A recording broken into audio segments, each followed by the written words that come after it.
পিতা এবং সূর্য এই দুটির গরম সহ্য করতে শেখো, কারণ এই দুটো ডুবে গেলে তোমার জীবন অন্ধকারে নেমে আসবে। ভাই, তোমার আমার বাবা আছে, যার বাবা আছে সে বোঝে না বাবা কী জিনিস, যার মা আছে সে বোঝে না মা কী জিনিস, যার মা নাই, যার বাবা নাই সে বোঝে যে মা এবং বাবা কী জিনিস।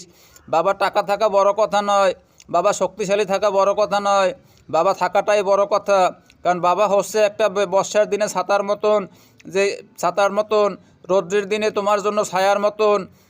বাবাকে সম্মান করো, মাকে সম্মান করো, তোমার ভালো হবে।